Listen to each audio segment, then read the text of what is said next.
Hey friends, it's Sunday, and that means it's time for Sunday service with Red Deer Lake United Church.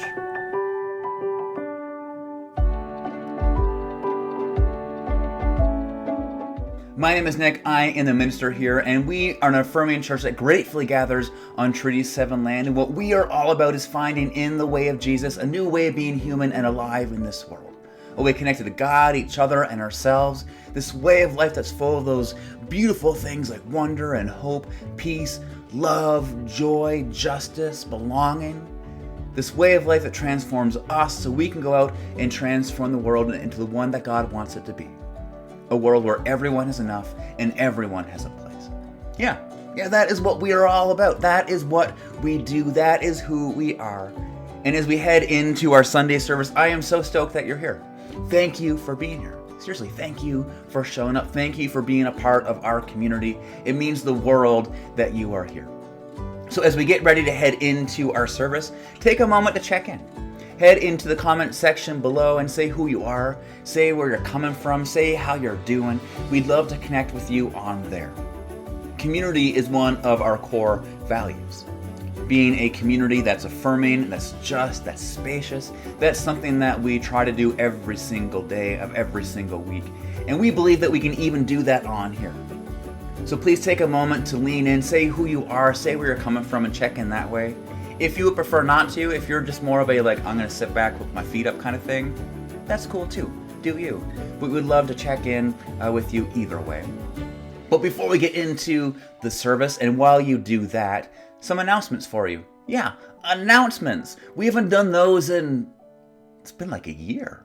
But we've got some really good stuff coming up for Lent, and we want to let you know about it. So we're heading into that season of Lent. That season where we do the hard but really essential work of moving towards healing and peace and wholeness. And to help you do that work, to help us do that work together, we've got two things we want to float your way. Two things that are starting next week that we think can help you do that really essential work of transformation. So first, we have our Lent at Home book. We are so excited to publish this book. We do it every year, and we want you to come and check it out. You can find it online. You can find it all across our social media. Hint, hint, follow us on Facebook and Instagram if you want to check it out. And each and every day, you'll find in our Lent at Home book a reflection, a mantra, a prayer, a devotional, a thought, a practice, something to help you move towards peace, healing, and wholeness.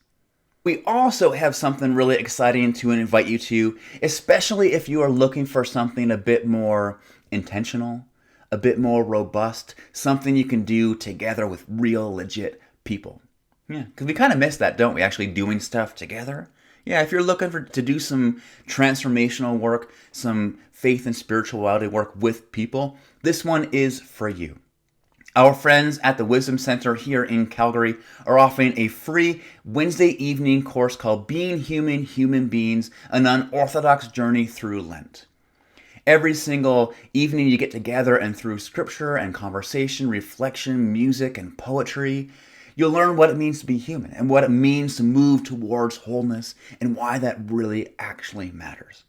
So if that sounds interesting to you, the link is below. You can click that and go to register. It would be super cool if a whole bunch of us could show up there and do this work together. I think that would be super fun. Let me know if that sounds interesting to you in the comments or with an email, and we'll see if we can get a discussion group going for the people who are doing that. So those are the two announcements we have today. Stay tuned for some more good stuff that is coming up, and we're really excited to tell you about. It's going to be a good new year as we get some new stuff going. But for now, we are here for our Sunday service. So my friends, as we head into our service, let's remember a few things. Let's remember that in this place, in this moment, we are welcome, we are wanted and accepted. Yeah, just as we are, with everything that we're bringing in with us, with everything going on in us and around us, we are welcome. There's room for us. We belong here.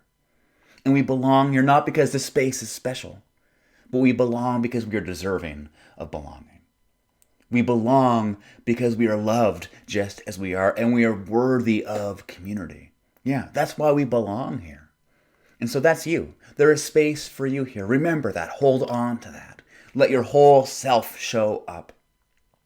And let's remember that God is with us.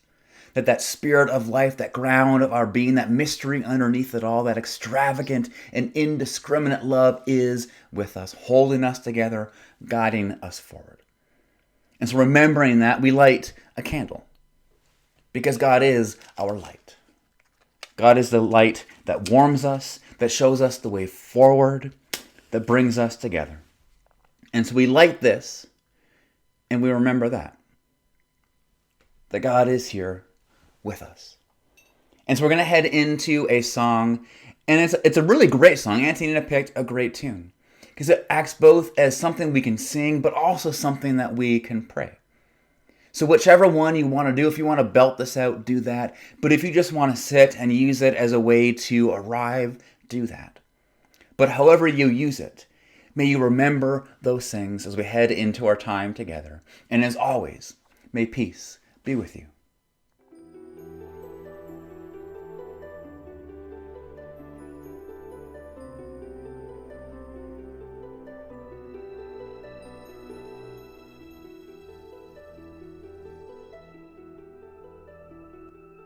Longing for light, we wait in darkness. Longing for truth, we turn to you. Make us your own, your holy people, light for the world to see. Christ be our light, shine in our hearts, shine through the darkness. Christ be our light, shine in your church gathered today.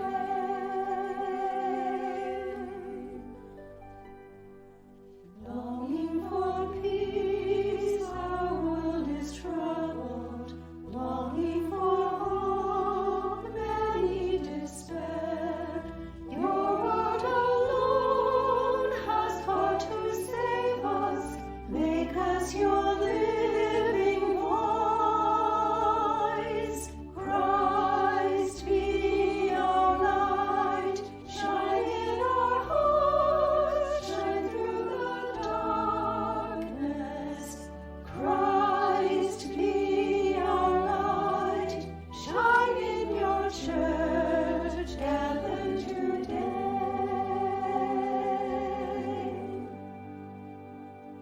Longing for shelter, many are homeless. Longing for warmth, many are cold. Make us your building, sheltering others. Walls made of living stone. Christ be our light. Shine in our hearts. Shine through the darkness. Christ be our light. Shine in your church gathered today.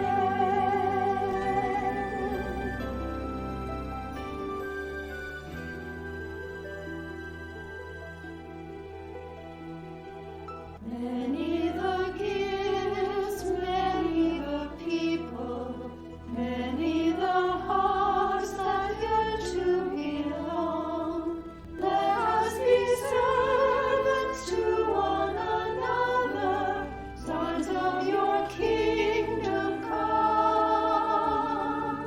Christ be our light, shine in our hearts, shine through the darkness. Christ be our light, shine in your church gathered today.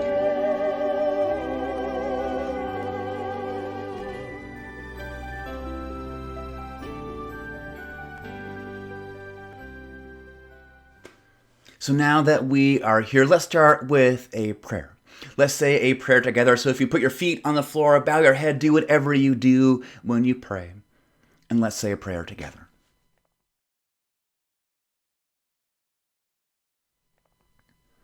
So Spirit of life, light, and love, here we are. all kinds of people from all kinds of places, but all of us here to gather around this light. This light that makes all things new, this light that leads us deeper and deeper into life as it was meant to be. And so, God, as we gather around this light to Christ, we turn ourselves in this time over to you, asking you to do your thing. And as we do that, we remember the prayer that your Son taught us to pray, and we pray it together, saying, Our Mother, who art in heaven, hallowed be your name. Your kingdom come, your will be done on earth as it is in heaven.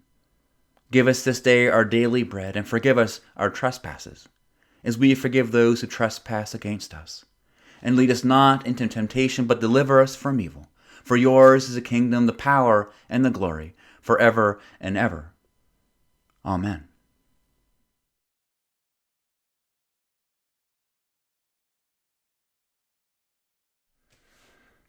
So one of the things that we do in our tradition, that we make room for every single week, is something that we've been doing in our tradition since the very beginning. It even goes back to our Jewish siblings and things that they would do. And we call it today grace and renewal. Back when I was a kid and when you probably were going to church, it was called prayers of confession and assurance of pardon. But whatever you call it, what this part of the service gets at is that God is a God of grace and love. That God isn't an angry God who's out to punish us and hold us accountable for our sins, saying, you suck. But God is a God of perpetual second chances. God is a God of life. That energy that is constantly trying to move us forward, to stitch us back together, to bring us back together, and lead us into new life. Yeah, that's what grace and renewal is all about. It's recognizing that God is a God who brings us into new life. And part of that movement is us recognizing that, we don't actually have it all together. That we are faulty, sinful, broken people who need to try to learn to do better. And so we lean into God's grace and God's love, saying, God, I need some help. Let me try again. And God does God's thing of picking us up, dusting us off, giving us a chance to catch our breath. And God sets us off again. And every week we do this because that's the work of our faith. That's the work of being human. Of constantly trying to do the work to become more and more and more human. Of leaning into humility and vulnerability, of grace and love, of courage, and trying to do better. And every single week we try to kind of identify some practices and some themes and questions that can help us use this time really intentionally. And because we are a church whose core value is justice, and because it is Black History Month, we want to spend our grace and renewal talking about justice. And here's the thing I want us to reflect upon this week. That you can't have justice. You can't have that kind of just and peaceful world without listening. Listening is foundational to having just relationships and a just world. Because if you don't listen, if you aren't listening to one another, especially those who are marginalized and oppressed and voiceless, we'll never get to a world where everyone is treated equitably, fairly, and with love. Yeah, we actually have to learn to listen. And through our listening, come to a response that's built out of what we heard. And so that's the movement. Listening, reflection, responding. Listening, reflection, responding. That's a really healthy movement that we can learn as humans to help us try to be just, loving people, creating a just and loving world. Are you with me? Is this making sense? Yeah, I hope so. It's a really important movement that we can learn. Listening, reflecting, responding. And so we're going to head into a grace and renewal right now that has each one of those parts. We're going to listen to a story. Then we're going to have a prayer to reflect upon. And then we're going to have a song that acts as a response. And participate in these however you need to participate in them. But I hope you participate intentionally and purposefully. I hope you listen well. I hope you reflect openly. And I hope you respond courageously. Yeah, because that's what we're called to do. That's what we're called to do as humans, as followers of Christ. So as we head into this time of learning to be just, as we do with each and every grace and renewal, we start by remembering that God is with us, that God will help us through this, that we can actually do this. And may grace and peace be with you.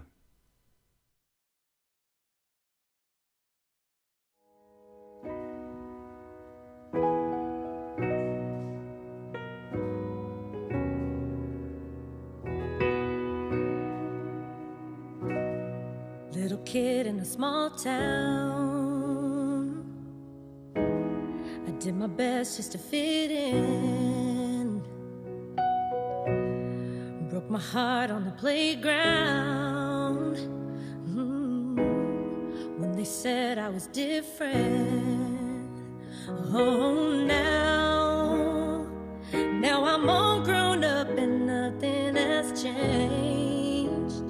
Yeah, it's still the same. It's a whole life on easy street, just white painted picket fence as far as you can see. If you think we live in the land of the free, you should try to be black like me. My daddy worked day and night for an old house and a used car, just to live that good life. It shouldn't be twice as hard. Oh, now I'm all grown up and nothing has changed. Yeah, it's still the same.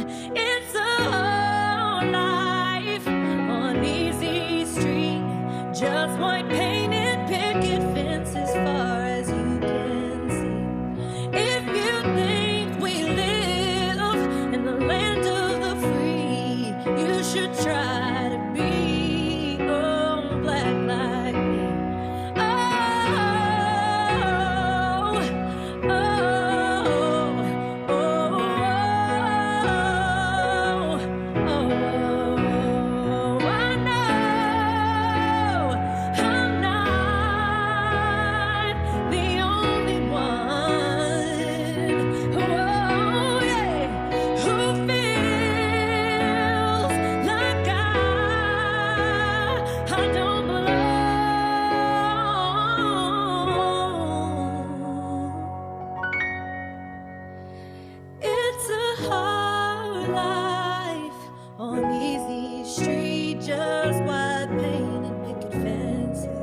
Far as you can see. And if you think we live in a land of the free, you should try to be black like me. Oh, and someday we'll all be free, and I'm proud to be black like me, and I'm proud to be black like me. Proud to be black like me. Black like me.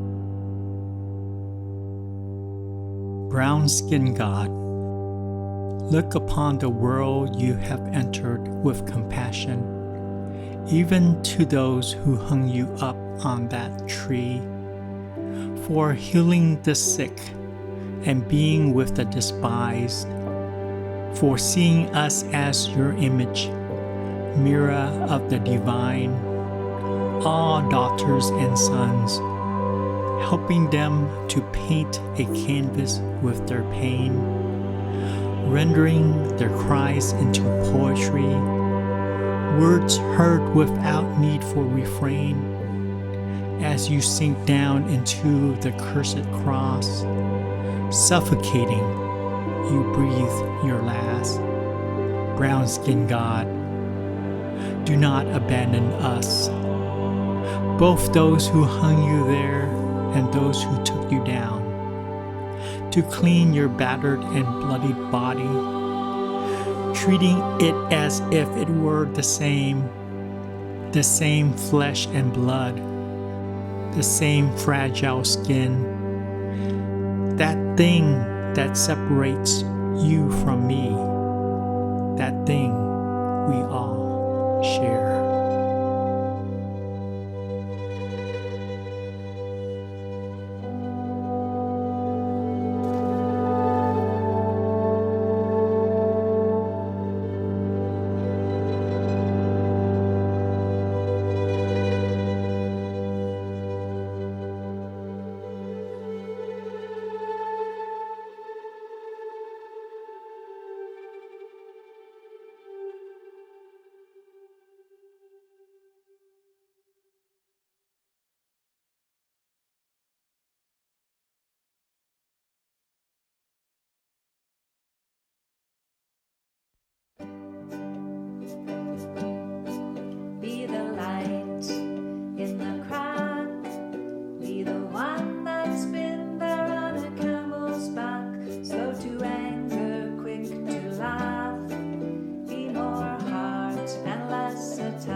twice the heart any man could have.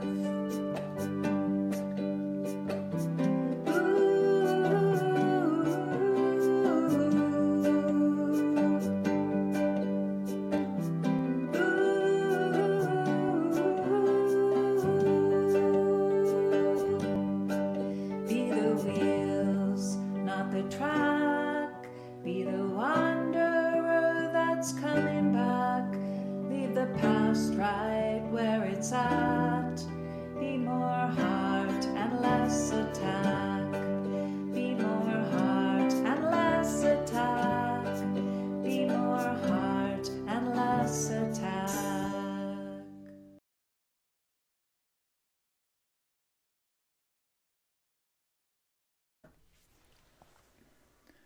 6 days later, Jesus took Peter, James, and John and brought them to the top of a very high mountain where they were alone.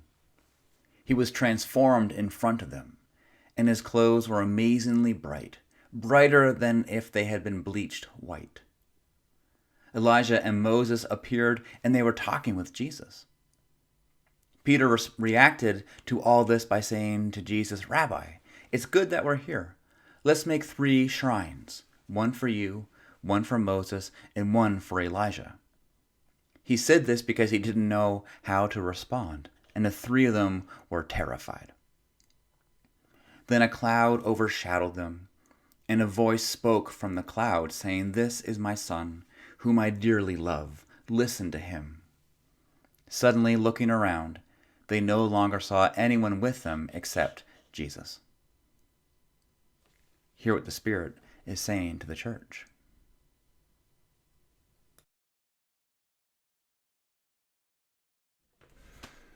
All right, my friends, so it is time for a sermon. But before we get into what we're going to talk about this week, I want to recap a little bit about last week. If you're with us last week, I kind of wondered aloud if there was a different word we could use for sermons. And the question behind my question, or the thought behind my thought, really was, sermons can be a triggering word. For those of you who grew up in certain traditions, or for those of you who your only experience of sermons is maybe movies or TV, and all you picture is some really angry, red-faced white dude pointing their finger and yelling at how terrible you are. Yeah, I don't want to be associated with that.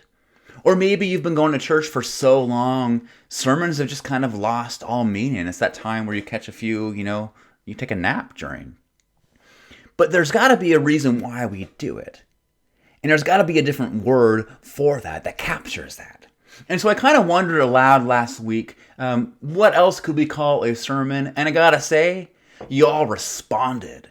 In the live chat and in some comments later on, you gave me some really great words that we can use.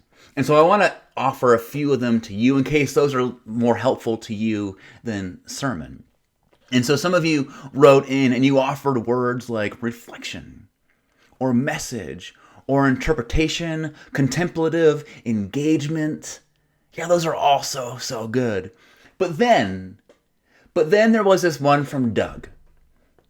And all over the course of the sermon last week, you could see Doug fine-tuning his answer until he ended up with his idea for a replacement word, and he came up with meant all tell empathy.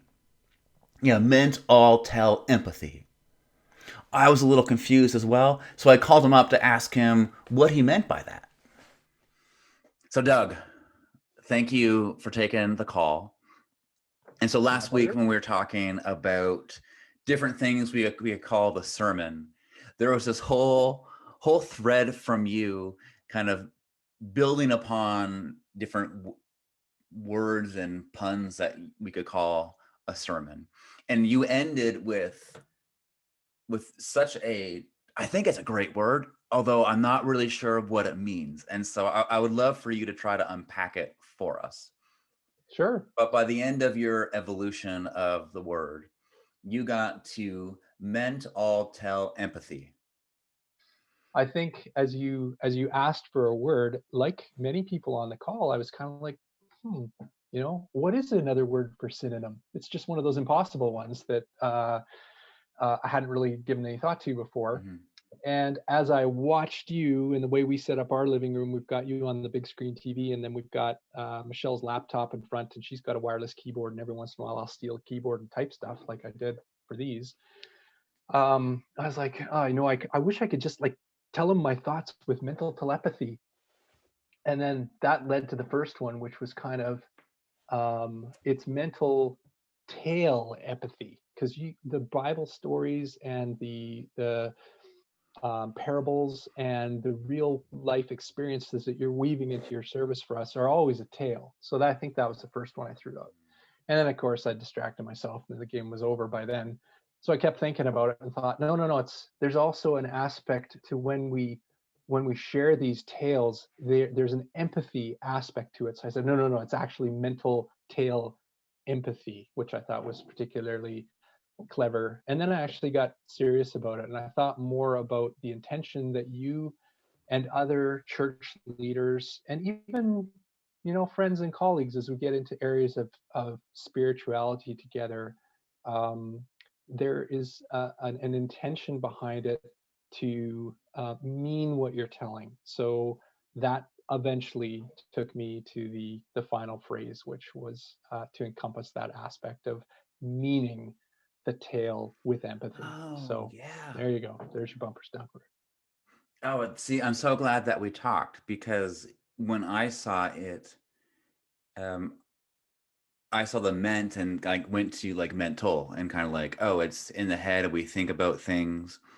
And then I wanted to be like, oh, like, can we together one up it to be like Yeah. soul all tell empathy. Right. Or But now when we're talking about tell meaning, tale empathy. with meaning though, like that makes sense, because to me, Well, like sermons are an exploration of meaning. Like, how do we understand meaning? What does everything mean? So we right. can navigate it in an intentional way. Yeah. And I really like the empathy part, actually. That connection, especially as we are zooming so much and socially distanced. And I was saying, as we scheduled this call to Michelle, that you were in a Bible study, how meaningful the social connection and the empathy through Bible study must be. We both agreed that's probably one of the most important programs that's still going for the church right now, to serve some of that communal time. So I hope it's been good for you as I know it has been for those who are attending. But then she asked, of course, well, why isn't it calling you this time? And I said, oh, it's because of the puns on Sunday. And she goes, I'm texting him. That's why we got married, because we were sitting in church and you would always whisper something to me and I'd be laughing and I'd get in trouble. I'm like, well, you can tell whoever you want. I'm just going to deny it. Is that how you guys first like started flirting? Like you would make puns in church? It was 10-year kind of thing for me, 10-year overnight sensation, but tell enough jokes, eventually she'll go out with you. People listen up. There you go. Dating advice from Doug. But I think you're right. Empathy is huge. Like it's such a essential thing. And I've been really amazed at how we can still achieve empathy through this. Yes, I would suggest, even as I think of my business world work, which I spend a lot of my time on Zoom, the bar for barriers to taking a moment before any call, whether it's church related or friends or family, and now business as well, the social norm that is coming into play now is checking in with people and how are you doing? How is COVID in your world, in your region? How's your family doing? All of those are signs of empathy and our desire to connect. And so to come full circle, when we tell sermons to each other, by doing so intentionally with some empathy and telling that tale to express the meaning, who knows, maybe mean tall empathy will stick. Then again, because I couldn't get it out there, I'm suspecting it won't. Well, we'll just start using it, and we'll see if we can train everyone in our community to stop calling it sermons, and now we're going to call it mental tell empathies. There you go. And we'll just always trip over our words, but we get Yeah. the meaning behind it, and it helps us enter into it in the right way. Doesn't have to be perfect, Nick. Just has to No, be it there. doesn't. That's true. There's some more wisdom for you. Okay. Well, thanks, man. I Okay. appreciate that. right. Yeah, thank you for taking the time to let us know what you were thinking. Do you think he's got a point? Do you think it will catch on? Well, it is a bit of a mouthful. I like what he's getting at. I like what all of those are getting at. And so hopefully some were good for you. But the takeaway from all of this is that regardless of what you want to call this thing, what we're talking about when we talk about sermons are soulful and consequential conversations about what it means to be human and alive in this world.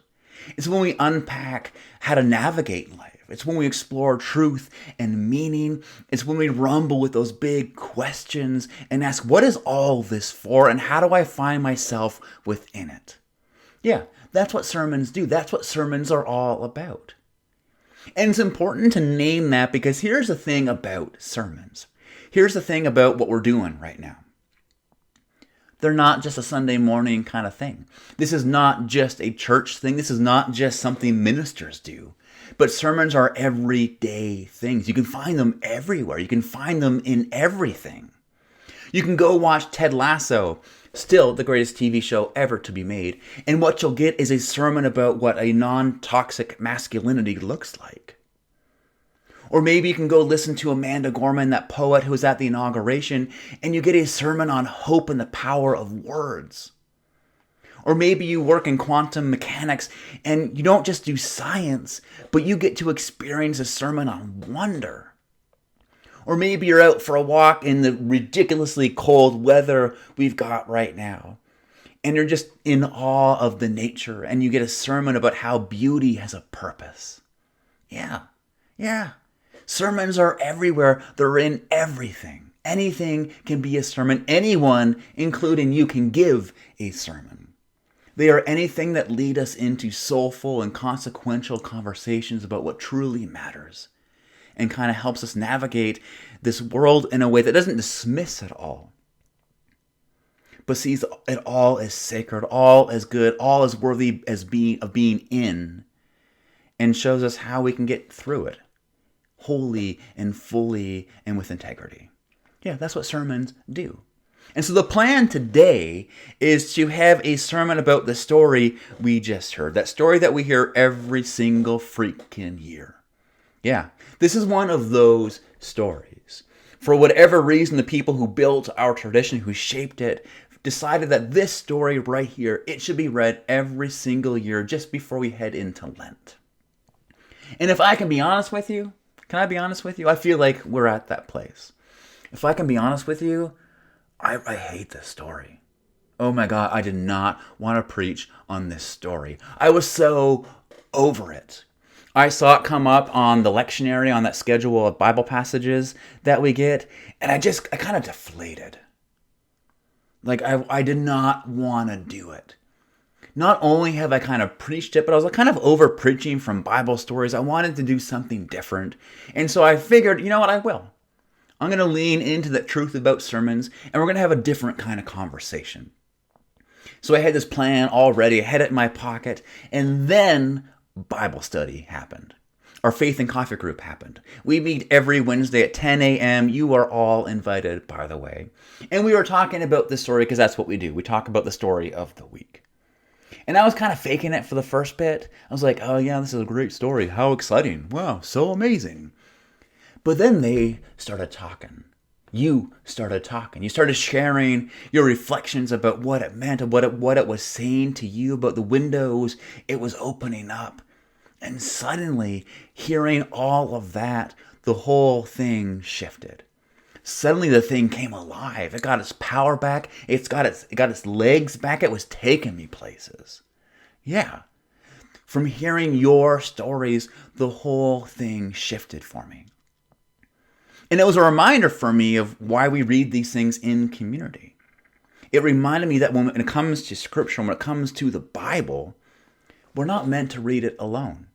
You can read it alone. That's great. Do that. But for it to really work, for the magic to really happen, we have to do it in community and in diverse community. We have to do it with people who don't have the same kind of life experience as us, who have different stories than us. Because it's only there with different people coming at it with different experiences and perceptions and perspectives, it's then the thing come alive. It's then that we can't just hold it the same old way, but we're forced to hear each other's truth. And the thing just takes off. Yeah, that's why we read the thing in community. And so I'm going to share with you this revived take of this story that I was given by the people at Bible study. And then later on, after our service in Zoom, I want to hear from you. I want to hear where it took you, and we'll see if we can make that magic happen again. And so today for our sermon, we are going to talk about something we don't always talk about when we talk about something that we always talk about. Yeah, did you catch that? It was another mouthful. Today for our sermon, we're going to talk about something we don't always talk about when we talk about something we always talk about. Because something we always talk about are mountaintop moments. We always talk about these, maybe by not by that phrase, but we talk about those moments a lot. Both here in church, in our lives, in movies, we're always talking about mountaintop moments. And this is what that story is about. It's a story about mountaintop moments. Now, that is by no means an innovative take. The story is literally about Jesus going up on a mountain with some disciples and having a mountaintop moment where this miraculous experience happens, where they get to see the witness of God. They see that God is with them. Jesus is shining. He's all bleachy, the story says. And they can tell something special is going on. Moses and Elijah show up, these two pillars of the Hebrew tradition. And they're talking with Jesus and the disciples, witnessing all of this, watching all of this. They come to the realization that Jesus, he is the Christ. He is the one who shows us who God is and what it means to be human. He is the one who embodies the blueprint of the universe. He is the one that's going to lead us into a new kind of life and a new kind of world. And they take it all in, maybe not fully understanding it, but they have a moment. They've got a moment, a big, beautiful mountaintop moment. Yeah, that's what the story is literally about. And now we call these things mountaintop moments, but the phrase is really a misnomer, and it's kind of misleading despite its name. Because when you have a mountaintop moment, it really has nothing to do with the location, and it has everything to do with the perspective. Yeah, mountaintop moments have little to do with location, and almost everything to do with perspective. Are you with me? Because when we talk about mountaintop moments, we're talking about those moments of what we can call transcendence. Maybe you've heard them be called epiphanies or aha moments. We're talking about those moments when we come to see things from a different perspective. Those moments when we come to see ourselves, someone else, a situation, the world, maybe this thing that we've been wrestling with. We come to see it in a brand new way. Yeah, those are mountaintop moments. Or maybe more truthfully put, when we have a mountaintop moment, we come to see things as they truly are. Yeah, we come to see things as they truly are. The truthiness of things gets revealed. Yeah, that's what mountaintop moments are. That is what we always talk about. It's when you have a moment of seeing things as they truly and actually are.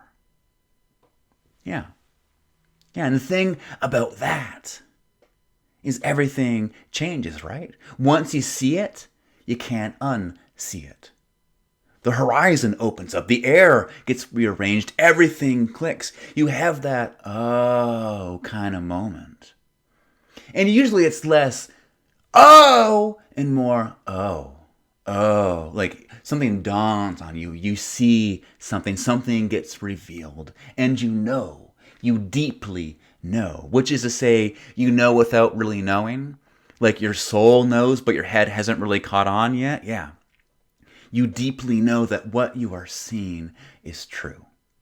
Yeah, are you with me? Does anyone know what I'm talking about? Yeah, I'm sure most of us, if not all of us, have had these mountaintop kind of moments. And if you've had these things, if you've experienced them, you know this truth about them. They're fleeting. They come and then they go. They appear and then they pass. Yeah, mountaintop moments are fleeting. And the temptation because of that is to do this thing that Peter did here in this story. We set up camp. We want to cage them. We want to memorialize them. We want to stay up on that mountaintop. We see Peter here saying, let's set up camp. Let's stay here. This moment is so amazing. We don't want to let it go. And that's the temptation, isn't it? We want to stay there on the mountaintop. But here's where we get to the thing that we don't always talk about when we talk about the thing that we always talk about. Well, it can be definitely so true that we want to stay on the mountaintop because those moments are just so profound, so powerful, so beautiful, so wondrous. And I'm also going to go out on a limb and say that maybe more often than not, if we're really honest with ourselves, if we're really in tune with what's going on in those moments, the reason we want to stay up on that mountaintop has less to do with the power, the beauty, and the wonder, and more to do with what follows every single mountaintop moment. Coming down the mountain, right? Yeah. Yeah, the thing about mountaintop moments is you can't stay there. You gotta come down. You gotta come down off of it. Yeah, it's one thing to experience the truth, to see things in a new way. And it's quite another to actually embrace it. It's one thing to see something new. It's quite another to live like it. It's one thing to be up on that mountain and receive it. It's quite another to come down and take it with you. Are you with me? Do you know what I'm talking about? Yeah. The reason we don't want to stay on that mountain, I think more than anything, is because we know what going down means. We know that it means work.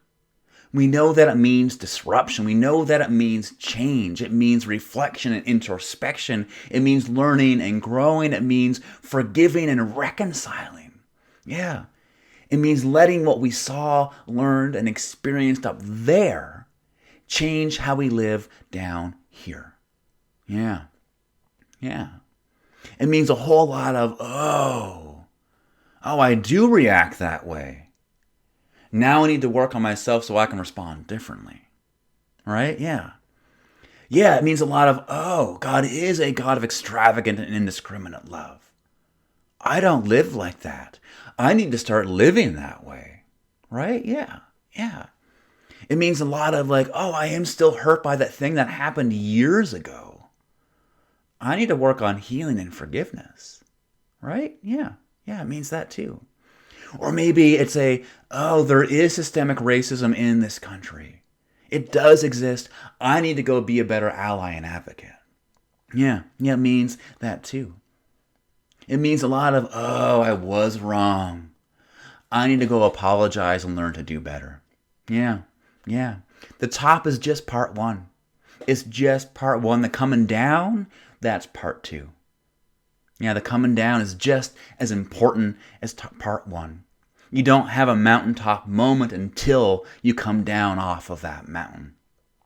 Because you need them both. Because the truth is, you can't live up on that mountaintop. You can't stay there. You gotta come down. To live up on that mountaintop is to live in the past. It's to miss the whole point of mountaintop moments in the first place. Because they're there, they exist, they happen to help us move forward, to help us get unstuck, to draw us into a truth, to open up our hearts and our minds, to bring us together, to lead us deeper into peace, healing, and wholeness. Yeah, that's why you can't stay there. That's why you can't live up on the mountaintop. At some point, you gotta come down. At some point, you gotta come down and deal with what you saw. Which is the work, right? Right? Yeah, that's the hard part. I think a lot of us spend a good chunk of our lives camped out on our mountaintops because coming down, actually dealing with what we discovered, doing that work, carrying the truth down with us, it's just too hard. It just costs too much. It'll take too much time. So instead of coming down, we just kind of stay put. We live in the past and kind of have this awkward relationship with this thing that we know is true, that we saw, but we really don't want to integrate it. We don't really want to incorporate it into our lives. We just stay put. Yeah. That's why coming down is so hard. But the truth is, the rub is, you gotta come down. Yeah, you gotta come down. You can't stay there. If you want to have life, if you want a deep, full, meaningful, expansive life, if you want to move towards peace and wholeness, you gotta come down. You gotta come down. You gotta do the work of step by step by step, coming down those switchbacks, taking what you saw, taking what you experienced, and letting it change the way you move, live, and everything that you are. Yeah, that's the work. That's the work. I think that's one of the things this story is offering us. That's what the Bible study helped me remember about this story. It's this beautiful, powerful, and really challenging message that you gotta come down. You gotta come down. Which is maybe why we get this story before Lent. Maybe that's why we get this story every freaking year. Because Lent is a season of integration, where we devote some time and energy to do that work of moving towards healing and peace and wholeness, where we do that hard but essential work of transformation, where we do the work of intentionally working with what we saw, what we learned, and what we experienced high up on that mountain, and letting it change everything that we are. Yeah, maybe that's why we get this story right now. Because we need to remember, oh yeah, next week things get real. Next week I gotta start the work. I gotta come down off this mountain. Yeah. So as we head into Lent, here's what I want to do. I want to invite you to spend some time with this story. Take the whole week that's ahead of us and just sit with this story and ask yourself the questions that it asks us. What truth are you ignoring? What moment do you finally need to come down from? What do you deeply know that you need to own and live out? What do you need to revisit? Yeah, what mountain do you need to come off of? What coming down work do you need to do? So spend some time with those, because this isn't easy work, but it is essential work. And because it's that, we're going to end with a blessing. A blessing as we head towards Lent, a blessing to help us come down off those mountains and do that essential work. It is a blessing from someone I respect and admire a lot. She does some amazing things. Her name is Jan Richardson. She is a poet and a preacher and just an all-around wonderful person. Check out her work. And we're going to end with a benediction from her. It is a blessing for those who are coming down the mountains. It's so appropriate. And so as we head out from our service together, as we head towards Lent, as we begin to do the hard work of coming down off our mountains and integrating everything that we know into everything that we are, here is a blessing for you.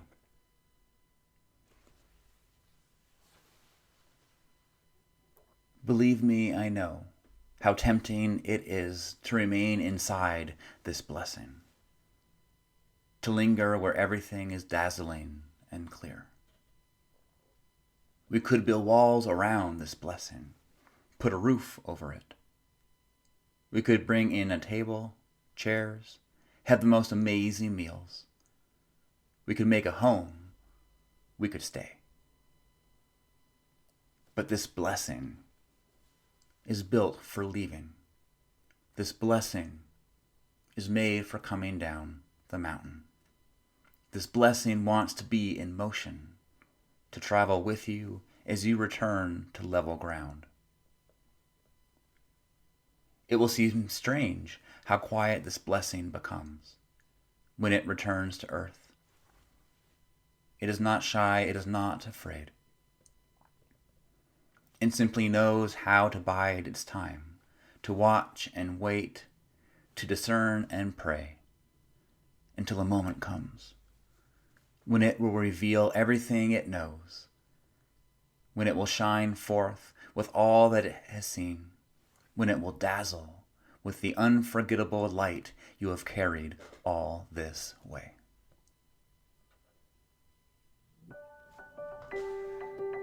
So my friends, that is everything for this week. Thank you again so much for being here. It means so much to me and the church that you show up for times like this. It's so great that we can do church like this together. So thank you again for being here. If you have been enjoying what we're doing, if you are picking up what we are putting down, if you believe in our work, we'd love to ask you to donate to our church. Every little bit counts. It all goes to help us do this work of offering meaning, purpose, and connection in this really difficult time that we are in. The link is in the description below. If you're interested in other things that we're doing, if you're like, this stuff is good, I kind of like this, or something here, there is a link below. It'll take you to our website and let you know about what we've got coming down the pipe. You can also follow us on social media, links below, and you can find other good stuff on there. If you'd like to join us for our Zoom time, the link is below as well. Come be in community with us. Come keep the conversation going. It's going to be a great time of seeing each other and keeping the magic happening. So my friends, so good to see you. So good to be with you. And as always, as we go from here, may you go in peace. May you go in love. May you go and do it loudly. We'll see you next week. We love you. We miss you. Bye-bye.